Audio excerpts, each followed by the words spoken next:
तो यार हमारी एपिसोड की शुरुआत एक अनजान शख्स से होती है कि किसी वजह से अपने आप को शीशे में देख के कुछ ज्यादा ही हैरान होता।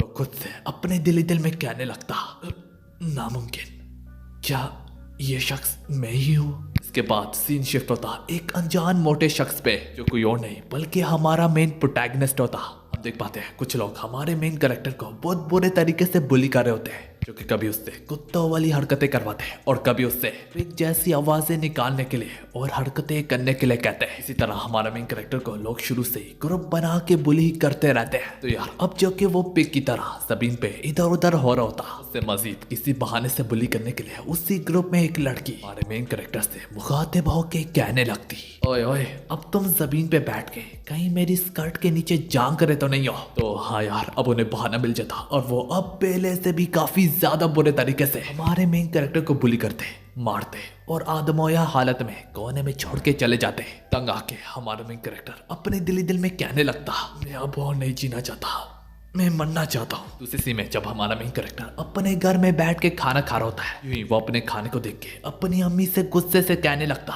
मदर मैंने आपको कहा भी था कि मेरे खाने में एग मत डाले, मैं आपकी ही वजह से मोटा होता चला जा रहा हूँ। जिस पर उसकी अम्मी उससे माफी मांगते हुए कहने लगती, पार्की अंसुक्का मुझे माफ करना, मैं प्रॉमिस करती हूँ कि अगली बार मैं तुम्हारे खाने में कोई भी अंडा नहीं डालूंगी। तो हाँ यार हमारे मेन प्रोटैगनिस्ट का नाम पार्की अंसुक्का है। पार्की अंसुक्का यहाँ तक खाते वक्त भी उसे उन्हीं बुलीज की याद आ रही होती, यही वजह से वो अपनी मदर से कहने लगता कि वो यहाँ से ट्रांसफर होना चाहता है। अब जब उसकी मदर उससे वजह पूछती, अंसुक्का फिलहाल तो अपनी बुली होने की वजह ना बताता, बल्कि वो सिर्फ इतना ही कहता कि आसपास के लोग बाकी स्टूडेंट मुझसे कुछ ज्यादा ही स्मार्ट है, मैं क्लास में उनकी बराबरी नहीं कर पा रहा, तो ये मुझे हरगिज बर्दाश्त नहीं हो रही। कि उसकी मदर उससे कहने लगती, बेटा तुम्हें समझना पड़ेगा, ऐसी जगह सेटल के लिए बहुत ज्यादा मुश्किल है, ये घर किराए में मुझे बहुत ज्यादा चीप में मिला है, तो इतने सस्ते में दूसरी जगह ढूंढना बहुत ज्यादा मुश्किल है। और वैसे भी अगर तुम ट्रांसफर हो गए तो तुम्हारे दोस्तों का क्या?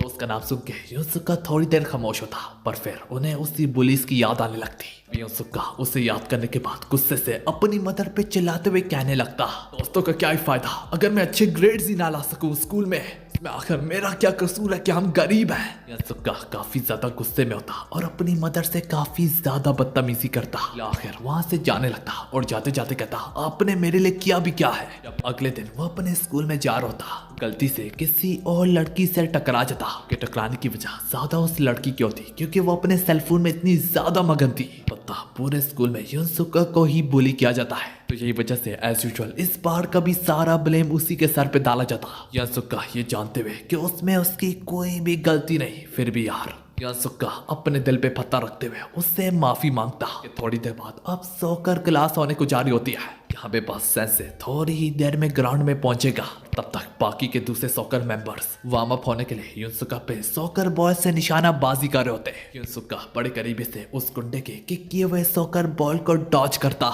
ये देख के भी वो गुंडा उस पे चिल्लाते हुए कहने लगता, मैंने तुम्हें कहा नहीं था कि तुम मेरे वाले से नहीं बचोगे। इसी बीच में कुछ लड़कियां आपस में बातें कर रही होती है। सॉकर टीम ने आपस में शर्त लगाई हुई है, जो भी पिगी पे सही निशाना लेगा वो बैट जीत जाएगा। इस शर्त पे उन्होंने काफी ज्यादा पैसे दांव पे लगाए हुए हैं। लगे दूसरा सॉकर टीम का मेंबर आके फोन से किक मारता, जो कि सीधा जाके यूसुका के मुंह पे लगता। तो हाँ यार इसी तरह वो अनजान सॉकर मेंबर ये बैट जीत जाता। ये देख के वो दूसरा गुंडा अपने बैट हारने का सारा गुस्सा यूसुका को मार मार के उतारता।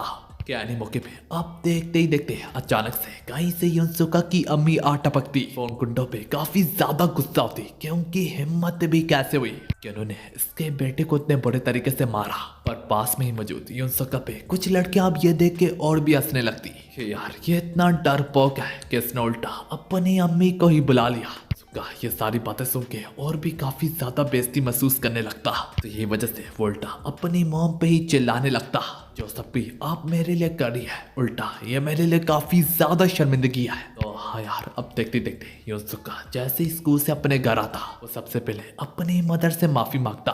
उसकी अम्मी उससे पहले ही बात काटते हुए कहने लगती, मैं आज तुम्हारे ट्रांसफर होने के सिलसिले में स्कूल आई थी, और हाँ, अब तुम जहाँ पे भी जाओगे काम के सिलसिले की वजह से मैं वहाँ पे तुम्हारे साथ नहीं हो पाऊंगी। तो हाँ यार, उसकी मदर की काइंडनेस, उसके मदर के अल्फाज उसके सीधा दिल पर छू जाते हैं। अगले सीन में एक नए दिन की शुरुआत होती। सुक्का अपने नए वाले एड्रेस में सीधा जा पहुंचता। वहीं पे उसकी मदर का भी फोन आता उसकी खैरियत वरियत मालूम करने के लिए। सुक्का अपनी मदर को बता देता, हाँ मैं सेफ एंड साउंड पहुंच चुका हूँ और मैं कोई बच्चा वगैरह नहीं हूँ। बाय द वे मेरा सामान अभी तक नहीं पहुंचा, तो यही वजह से बाहर से कुछ जरूरत की चीजें खरीद लूंगा। सुक्का जरूरत की चीजें खरीदने के लिए स्टोर जाता। वो इस बड़े से शहर में बड़े लोगों के लाइफस्टाइल को देख के काफी ज्यादा हैरान होता, और इसी हैरानगी में और बेध्यानी से वो दोबारा से किसी लड़की से टकरा जाता। इस बार भी गलती लड़की की ही होती क्योंकि वो सेल फोन इस्तेमाल करी होती। पता यंग सका का वो लम्हा याद आता जिस वक्त इस तरह वो अपनी स्कूल मेट से टकराया था और उसे काफी ज्यादा शर्मिंदगी उठानी पड़ी थी। फिर भी यंग सका फौरन से माफी मांगता, पर उल्टा वो लड़की उससे कहने लगती, नहीं मेरी गलती है, माफ करना। सब कुछ देख के पार्क यंग सका अंदर ही अंदर से काफी ज्यादा खुश होता। दिल ही दिल में कहता, यस अब यहाँ से मैं अपनी नई जिंदगी की शुरुआत करूंगा। पार्क यंग सका अपनी तरफ से स्टाइलिश लुक देते हुए कहने लगता, ओह कोई बात नहीं, क्या जख्मी तो नहीं हुई। इसी तरह लड़की का एक फ्रेंड आके कहने लगता, ये कौन है? अरे यार लड़की उसे पकड़ के यहाँ से जाने लगती, पर जैसे तैसे उस लड़की का फ्रेंड जो ही अपनी गर्दन पीछे मोड़ता, यहाँ सका उनकी तरफ एक भयानक सी स्माइल पास कर होता, जो देख के उस लड़की का फ्रेंड जिसका नाम जिंगसियंग होता, जिंगसियंग उसकी ये भयानक स्माइल देख के उसे काफी ज्यादा गुस्सा आने लगता। यह सुक्का से पूछता, ये भयानक सी स्माइल कैसी थी? सुक्का इसके जवाब में हिचकिचाते हुए कहने लगता, नहीं हम दोनों आपस में गलती से टकरा गए थे। पर वो लड़की भी जिंगसियंग को समझाते हुए कहने लगती, इसमें मेरी ही गलती थी। फिर भी जिंगसियंग यंग सक्का से मुखातिब होकर कहने लगता, अगर तुम उससे वाकई में गलती से टकराए भी थे तो फिर ये भयानक सी स्माइल तुम पीछे से क्यों पास कर रहे हो, जैसे कि तुम उससे जानबूझ के टकराए हो। कि ये सारी की सारी बातें सुन गए यंग सक्का अपने दिल में कहने लगता, नहीं ये तो मेरी न्यू जिंदगी की शुरुआत होने को जा रही थी, ये ऐसे नहीं हो सकती। ये दिल में कहते हुए यंग सक्का गुस्से से अपने हाथ को मुट्ठी में बदल देता। जिंगसियंग ये नोटिस करके कहने लगता, तो अच्छा तो मेरे साथ लड़ना चाहते हो? हाँ। सब काफी ज्यादा डर के मारे फौरन से टॉपिक चेंज करने की कोशिश करता। अरे छोड़ो भी, क्यों ना पास में ही हम कैफेटेरिया से कुछ कॉफी शॉफी पी ले। जिंगसियंग को यंग सक्का की सारी बातें बकवास लगने लगती। जिंगसियंग का गुस्सा उस पे बाड़ी पड़ जाता, फौरन से यंग सक्का की तरफ अपना गजब किस्म का पंच उसके मुंह पे दे मारता। सक्का का वो जैसे तैसे पीट रहा होता। ये सारे के सारे लोग आसपास जमा होके उल्टा उसकी मदद करने के बजाय वीडियो शूट करने लगते कि वो लड़की उन्हें रोकने की पूरी कोशिश कर रही होती। इसी तरह ये वीडियो सोशल मीडिया में हर तरफ वायरल हो जाती और दूसरी ओर यंग सक्का अपने नए घर में बैठ के रोते हुए इस वीडियो को देख रहा होता, जहाँ पे कमेंट में भी सारे लोग उसका मजाक उड़ा रहे होते। यहाँ तक कुछ लोग ये भी कह रहे होते कि अगर हम उसकी जगह होते इस जलालत के बावजूद हम कभी भी इस चेहरे को लेके स्कूल ना जा पाते। सारे कमेंट देखे ये सब कुछ देख के सक्का पूरे तरीके से अंदर ही अंदर से टूट जाता और जिन सब के बाद वो जोर जोर से रोने लगता। अब जब वो रो रहा होता उसके दिल ही दिल में एक चीज चल रही होती, मैं अकेला हूँ, मेरा कोई भी दोस्त नहीं है, मेरे साथ ही क्यों ऐसा होता है, मैं भी तो एक इंसान हूँ, है ना? ओ हाँ यार, इसी तरह काफी ज्यादा रात हो जाती और यूं ही उसकी आंख लग जाती। अब धीरे धीरे वक्त गुजरता चला जाता।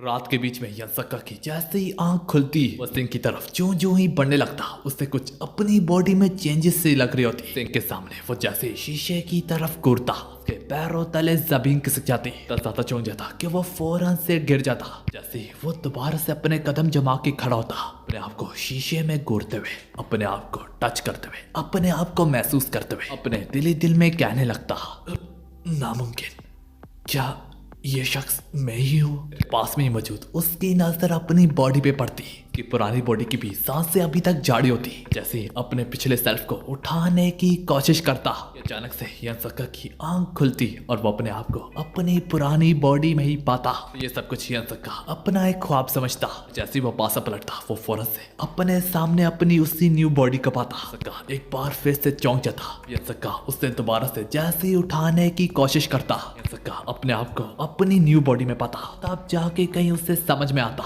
कि जब वो अपने सामने वाली बॉडी को उठाने की कोशिश करता है तो उसमें स्विच हो जाता है। बॉडी अब जैसे ही उसकी आंखों के सामने बदल गई, उसे वो लंबा याद आता, उससे वो मौका याद आता, उससे वो समय याद आता, उससे वो वक्त याद आता, उससे वो टाइम याद आता, उससे वो सारे कमेंट्स याद आते। अगर मैं इसकी जगह होता, इतनी जलालत के बावजूद इस चेहरे के साथ मैं दोबारा कभी स्कूल ना जा पाता। सक्का की आंखों में अब वो भड़कते हुए शोले होते हैं, उसकी आंखों में नई उम्मीद की एक किरण जागती। एक काफी बड़े स्कूल की तरफ शिफ्ट होता। अब हमें स्कूल का सबसे पॉपुलर गाय दिखाई देता, जहाँ पे हर एक लड़की की नजर अब उस पे ही टिकी होती। वो खुद को शीशे में देखते हुए कहने लगता, मेरी टक्कर का कोई भी नहीं है, बस एक अनजान शख्स की आने की देर थी। वो अनजान शख्स कोई और नहीं बल्कि यह सक्का होता। गुजरते गुजरते यह सक्का स्कूल के सबसे पॉपुलर गाय से टकरा जाता। शुरू में तो वो पॉपुलर गाय उस पर कुछ ज्यादा ही गुस्सा होता, पर उसकी नजर जैसे ही सक्का पे पड़ती, सक्का की खूबसूरती के आगे उसकी खूबसूरती भी अपने घुटने ठेक देते। यह सक्का जहाँ जहाँ पे भी अपने मुबारक कदम ले जा रहा होता, हर एक की नजर उस पे टिकी होती, हर एक की नजर उस पे सवार होती। सक्का यहाँ पे पॉपुलर से भी ज्यादा पॉपुलर होता। यहाँ तक उसकी खूबसूरती देख के लोग उसे सेलिब्रिटी से भी ज्यादा बड़ी रिस्पेक्ट दे रहे होते। यहाँ तक क्लासरूम में यहाँ से एक ट्रांसफर स्टूडेंट हमें ज्वाइन करने को जा रहा है, और वो ट्रांसफर स्टूडेंट हमारा यह सक्का होता। सक्के को देख के क्लास में हर एक शख्स का दिल, हर एक लड़की का दिल गार्डन गार्डन सा हो जाता। हर कोई फिदा होता, और उसी क्लास में पॉपुलर गाय भी होता। सक्का अपना नाम बताते हुए सबसे कहने लगता, आप सबसे मिलके अच्छा लगा। तो हाँ यार, यहाँ पे हमारी एपिसोड खत्म होती है।